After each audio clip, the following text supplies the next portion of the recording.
Ya, gini, mungkin ya kita juga nggak seperti kayak kemarin baru kasus ya si Arom apa segala macam itu ya, sikit-sikit mualaf, sikit-sikit syahadat, dan nanti akhirnya jadi hanya sekedar FOMO aja, hanya sekedar euforia begitu. Nah, kalau kekristenan enggak.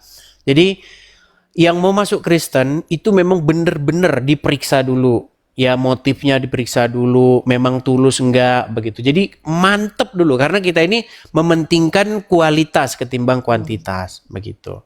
Jadi Soalnya nggak ini usah. saya masih mempelajari Alkitab, Al-Quran, isi-isinya masih saya banding-bandingin gitu loh sambil ngeliat juga Donditan juga lihat, Bang Edis juga lihat. Jadi saya sering ini loh, saling apa ya, mau lihat yang bener yang mana gitu loh Bang. Ya, belajar dulu. Oh, nggak apa-apa, Iya, nggak apa-apa. Yang masih penting, belajar. yang penting nanti itu benar-benar mantep baru ini. Tapi sekarang ini lebih condong kemana? Tapi saya ini masih ada satu pertanyaan yang Apa itu? Donditan yang bilang, tapi saya masih belum yakinnya gara-gara Donditan yang bilang tuh yang di YouTube itu sering lewat dia bilang gini, kalau di Kristen kan kasihilah musuhmu. Mm-mm. Lah tapi Bang Donditan tuh selalu bilang, coba kalau kalau kita di Kristen kasihilah musuhmu.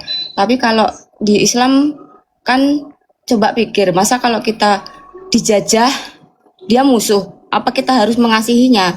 Terus yang kedua, misal ibumu dibunuh, apakah kamu akan diam aja? Nggak lapor polisi, pasti laporkan lah. Itu loh Bang, saya Baik. yang bingung itu. Guys. Baik, jadi begini, pengertiannya itu bukan seperti itu. Di dalam hukum Taurat, barang siapa yang berbuat misalnya membunuh, maka dia itu memang harus menerima konsekuensinya.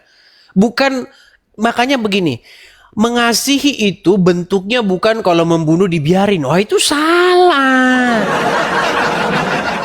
Ya, tapi yang dibahas Mbak Donditan tuh seperti itu gitu loh. Begini, maksudnya begini.